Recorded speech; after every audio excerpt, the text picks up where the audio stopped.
So আজ আর কি বলবো, ভুলে গেছি এখন আমি। ঠিক আছে, যাই হোক, এটা কাট করে দিতে বললাম। আমার মতে হ্যাঁ, অবশ্যই তাদের প্রাণবিন থেকে অ্যাপ্লাই করা উচিত। ভিসার নিশ্চয়তা নিয়ে দুশ্চিন্তায় ভুগছেন? No worries. মনে করি যে প্রাণবিনে অবশ্যই আসা উচিত। প্রাণবিনে যেই হেল্প আমি পেয়েছি, আমি মনে করি যে বাকি সবাই সেম হেল্প গুলোই পাবে।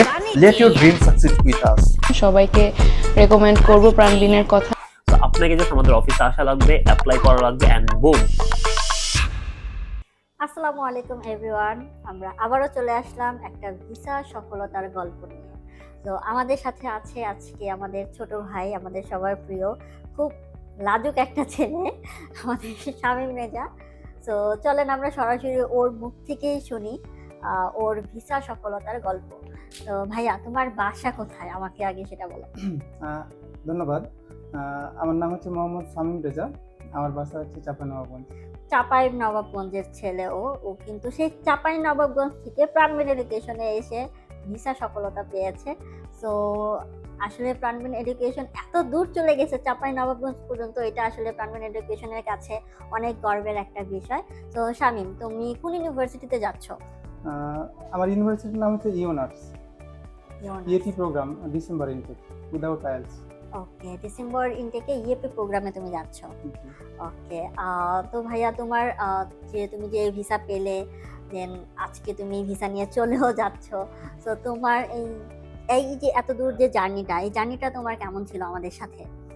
প্রথমত সবকিছু মিলে আলহামদুলিল্লাহ, আমার হচ্ছে কোনো অভিযোগ নাই প্রাণবিনের উপরে।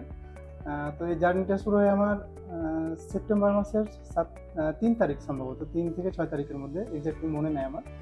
তো আমি আসলে টিউশন পড়াতাম ফার্স্ট ইয়ার থেকে, অনার্স প্রথম বর্ষ থেকে আর কি। তো তার মধ্যে হচ্ছে আমি টিউশন থেকে একদিন বাসা যাচ্ছি, হঠাৎ করে দেখি আমার একটা ফ্রেন্ড ওখান দিয়ে যাচ্ছে আর কি, রাস্তা দিয়ে। আমি বললাম যে কোথায় গেছিলাম, বলছে যে এরকম নাম হচ্ছে যে ইয়া করছি, সাউথ কোরিয়ার জন্য ট্রাই করছি, কিন্তু কোন ভিসা, বলছে স্টুডেন্ট ভিসা। তো তখন আমি তার কাছ থেকে জানলাম যে কোথা থেকে করছে, ওনারা বললো হচ্ছে প্রাণবিন এডুকেশন। তো আমি সেরকম হয়তো ট্রাস্ট করিনি ওকে, কারণ আমি ভাবিনি যে আসলে হচ্ছে সাউথ কোরিয়াতে স্টুডেন্ট ভিসা আসলে হয়, তাও আবার হচ্ছে উইদাউট আইএলসে। তখন তারপর আমি কন্ট্যাক্ট করলাম, সর্বপ্রথম আমি কন্ট্যাক্ট করেছি মাউন্ট ভাইয়ের সাথে। ওটা হচ্ছে সম্ভবত 9 তারিখের দিকে হবে, সেপ্টেম্বর মাসে। তো তারপর ওনার সাথে কথা বলার পরে আমি 13 তারিখ সিদ্ধান্ত নিই যে, না 12 তারিখ সিদ্ধান্ত নিই, তাহলে আমি ঢাকা গিয়ে আগে ফাইল ওপেনিংটা করে আসি। ঢাকা আসলাম, ফাইল ওপেনিং করলাম। তারপরে আবার 23 তারিখ, সেপ্টেম্বরের 23 তারিখের মধ্যে আমি ব্যাংক রেডি করলাম, যত ডকুমেন্টস লাগে সব কিছু আমি রেডি করলাম। তারপরে অক্টোবর মাসের দিকে আবার অ্যাপ্লাই হলো আমাদের একটা, সেটা হচ্ছে কোরিয়াটেক ইউনিভার্সিটি। তো হচ্ছে খুব এক্সাইটেড ছিলাম যে অ্যাপ্লাই হয়েছে আমাদের, হয়তো বা ইন্টারভিউর ডেট আসবে। তো হঠাৎ করে একদিন প্রাণবিন থেকে আর কি আমাদেরকে জানায় যে আনফর্চুনেটলি কোরিয়াটেক ইউনিভার্সিটি থেকে আমাদের ইয়াটা ক্যান্সেল হয়ে গেছে। ক্যান্সেল না, ওরা হ্যাঁ শিফট হয়ে গেছে।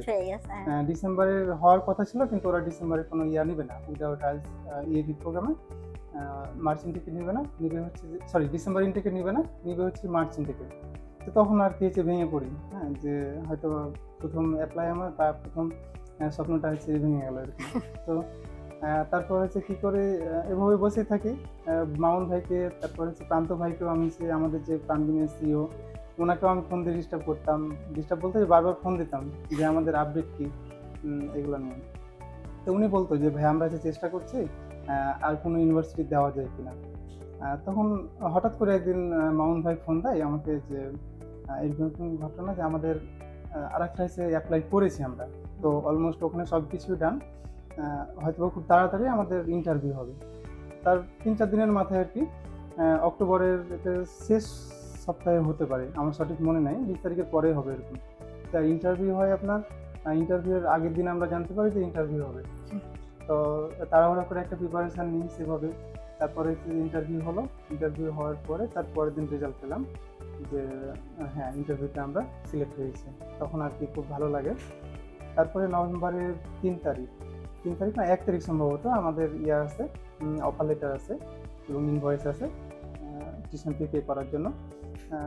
তারপরে নভেম্বরের 5 তারিখের মধ্যে সব কিছু আমরা ডান করি, কারণ নভেম্বরের 7 তারিখ ছিল আমাদের ডেডলাইন। তারপরে হঠাৎ করে আপনার এইভাবে অপেক্ষা করতে করতে ইমিগ্রেশন সাবমিশনের জন্য আর কি আমাদের টেনশন হতে লাগে যে তাহলে আমাদের 7 November tuition fee 5 November tuition fee pay করি এবং ইমিগ্রেশন হয় আমাদের 24 নভেম্বর। তো এটা হচ্ছে সময় ছিল প্রায় 2 সপ্তাহ, মানে 14 দিন মতো আর কি, 12 দিন মতো। একটা মাঝখানে বিশাল বড় একটা হ্যাঁ, বিশাল গ্যাপের বড় কারণে একটা ওরা সবাই অনেক বেশি টেনশনে পড়ে গেছে যে জি, কেন জি। এখনো আমাদের হচ্ছে ভিসা কোড ইস্যু হচ্ছে না, জি, কেন আমরা কি আদৌ এম্বাসি ফেস করতে পারবো কিনা, জি, মানে সবকিছু নিয়ে মাথার ভিতরে একটা টেনশন তৈরি হয়ে গেছে ওদের। জি। Okay. আচ্ছা, তারপরে হচ্ছে ওই সময় আসফি আপু এবং আসিয়া আপু, এই দুজনকে আমি অনেক, আশিয়া। হ্যাঁ আসিয়া আপু, আসফি এবং হচ্ছে আসিয়া আপু, এবং মামুন ভাই তো আছেই, মামুন ভাই সবসময় ওকে বিরক্ত করি। তো আসফি আপু এবং আসিয়া আপুকে, আশিয়া আশিয়া আসিয়া আশিয়া আসিয়া আচ্ছা যাই হোক। তো ওই সময় হচ্ছে অনেক বিরক্ত করেছি যে আপু হচ্ছে আমাদের কখন ইমিগ্রেশন সাবমিশন হবে, তা আপনারা তো বলেছেন যে ইমিগ্রেশন সাবমিশন হয়তো বা 1-2 সপ্তাহের মধ্যে হবে। তো আর কি ওনারা বিরক্ত ফিল করতো না, আমাদেরকে হচ্ছে প্রপার গাইডলাইনটাই দিত যে হ্যাঁ ভাইয়া আমরা সব কিছু তো রেডি করে দিয়েছি, আমরা ইমিগ্রেশন সাবমিশনও করে দিই না, ফাইলও পাঠিয়ে দিয়েছি ডিএচএল করে। ওনারা যখন ইউনিভার্সিটি থেকে আমাদের দিবে, ইনফরমেশন দিবে, আমরা সাথে সাথে তোমাদের জানাবো। তো 24 তারিখ আপনার আমি হচ্ছে ঘুমাচ্ছিলাম দুপুরবেলায়, ঘুম থেকে উঠে দেখি আপনার 3টা-3:30 নাগাদ আজকে আপু আমাকে হচ্ছে মেসেজ দিয়েছে যে তোমাদের ইমিগ্রেশন সাবমিশনটা হয়ে গেছে। তখন আর কি আরো হচ্ছে একটু ভালো লাগে। তারপরে কত নভেম্বর জানি ওটা ছিল, না সরি ডিসেম্বরের 8 তারিখে আমাদের ইন্স্যুরেন্স নাম্বার হচ্ছে চলে আসে। আর ডিসেম্বর 8 তারিখে ইন্স্যুরেন্স নাম্বার আসার পরে 11 ভিসা কোড, ওটা ভিসা কোড নাম্বার। হ্যাঁ ভিন, যেটা ভিসা ইন্স্যুরেন্স কোড আর কি। বুঝতে পেরেছি। তো ওই নাম্বারটা আছে। তারপরে আমাদের এম্বাসি ডেট তার পরের দিনই নেওয়ার কথা ছিল আমার, কিন্তু আসলে আমি চাঁপাইনবাবগঞ্জ থেকে তাড়াহুড়া করে এসে সব কিছু মিলিয়ে ডকুমেন্টস রেডি করে আসতে পারিনি। এসেছিলাম আপনার 10 তারিখ আসার পরে সব কিছু ডকুমেন্টস রেডি করে আবার হচ্ছে যে 11ই ডিসেম্বর আমি এম্বাসিতে দাঁড়াই। এম্বাসিতে দাঁড়ানোর পরে আর কি আজকে কত তারিখ, আজকে 17 তারিখ। 17 তারিখ। তাহলে আমি হচ্ছে 11 তারিখ এম্বাসিতে দাঁড়াই এবং 17 তারিখ 17 না, আমি তো কনফার্মেশন পেয়েছি 16 তারিখ। 16 তারিখে। হ্যাঁ হচ্ছে গতকালকে 15 তারিখ আর কি, যাই হোক আমি 16 তারিখে আসছি ঢাকায়। আর আজকে আমি তো আলহামদুলিল্লাহ ভিসাটা হাতে নিলাম। আমাদের হচ্ছে ফ্লাইট টিকিটও বুকিং করা হয়ে গেছে অলরেডি 29 ডিসেম্বর দুপুর 2টায়। আচ্ছা, আমাকে তুমি বলো যে এই যে তোমার টোটাল যে লং একটা জার্নি ছিল প্রাণবিন এডুকেশনের সাথে, এবং এখানে তোমার স্টেপ বাই স্টেপ অনেকগুলো ধাপ কিন্তু আমরা পার করে আসছি। এই পুরা স্টেপ বাই স্টেপ ধাপে প্রাণবিন এডুকেশন তোমাকে কিভাবে হেল্প করেছে, এবং হচ্ছে তোমাকে কি পূর্ণ, মানে তুমি যেটা চেয়েছো সেটা কি তুমি সবসময় পেয়েছো? হ্যাঁ আসলে এক্ষেত্রে সত্য কথা বলতে গেলে তাড়াহুড়া করলে যে চলবে না। প্রথম কথা হচ্ছে এটা, তাড়াহুড়া করা যাবে না কোনোভাবে। যখন যেটা ওদের যেহেতু ফাইল ওপেনিংটা করা হয়, ওদের মাথায় আর কি টেনশন থাকে, এজেন্সির মাথায় কিংবা হচ্ছে যারা হচ্ছে আমাদের নিয়ে কাজ করবে তাদের মাথায় অ্যাকচুয়ালি টেনশনটা থাকে। তো হচ্ছে তাড়াহুড়া করলে হবে না, তো কিন্তু প্রপার গাইডলাইন আমি সব সময় পেয়েছি প্রাণবিনের কাছ থেকে, আমি স্যাটিসফাইড। ওকে, তার মানে তুমি বলতে চাচ্ছ যে তোমার আসলে কোনো হ্যাসেল হয়নি না তোমার কোনো। আচ্ছা, আজকে কিন্তু আমাদের হচ্ছে কি বলে প্লেন টিকিট, দেন হচ্ছে তোমার ডরমিটরি, তোমার হচ্ছে আদার্স যে ফ্যাসিলিটিসগুলো আমরা ইউনিভার্সিটি কর্তৃক হচ্ছে স্টুডেন্টকে দিয়ে থাকি, এগুলো কিন্তু আজকে মোটামুটি সবকিছু ডান হয়ে গেছে। আজকে আলহামদুলিল্লাহ প্রান্ত ভাই আমাদের সবকিছু ডিটেলসে বুঝিয়ে দিল এবং আমাদেরকে আরো বিস্তারিত বলার জন্য একটা হোয়াটসঅ্যাপ গ্রুপও খুলে দিয়েছে, যে ওখানে এসে সবকিছু ডিটেলস আবার হচ্ছে ভিডিও কলের মাধ্যমে আবার হচ্ছে রিক্যাপ করবে এই জন্য। ওকে, আচ্ছা ভাইয়া, তোমাদের ব্যাচে যারা ছিল তোমাদের ভিসার রেশিও কেমন হয়েছে আমাকে একটু বলো তো। সবারই তো ভিসার হয়েছে। ওকে, দ্যাটস মিন 100-100। হ্যাঁ। ইনশাআল্লাহ প্রাণবিন এডুকেশনের এটাই সাকসেস যে যারা আসলে আমাদের যারা একটু ভরসা করে বা আমাদেরকে তাদের নিজস্ব ট্রাস্টের জায়গাটাতে বসায়, তো আমরা চেষ্টা করি তাদের ভরসাটা রাখার জন্য। সো ওদের ব্যাচে যারা যারা দাঁড়িয়েছিল ওরা একসাথে 7 জন, সবারই আলহামদুলিল্লাহ ভিসা হয়ে গেছে এবং সবাই আজকে পাসপোর্ট সহ সবকিছু তারা কালেক্ট করেছে আমাদের কাছ থেকে। সো নেক্সট ভাইয়া, তোমাদের যারা বড় ভাই বা ছোট ভাই বোন যারা আছে তারা যদি অ্যাপ্লাই করতে চায় প্রাণবিনের মাধ্যমে, তুমি তাদেরকে কি বলতে চাও? আপু, ট্রাস্টের বিষয়টা বলতে গেলে আমি একদম নিতান্ত কৃষক পরিবারের ছেলে, গ্রামের ছেলে। তো সেই জায়গাতে আব্বু আম্মুর স্বপ্ন তো আছে যে হ্যাঁ, ছেলে যেহেতু পড়ালেখা করছে কিছু একটা করবে। তো সেই জায়গা থেকে আমি চাঁপাইনবাবগঞ্জ থেকে একদম প্রত্যন্ত এলাকা থেকে আমি উঠে এসেছি।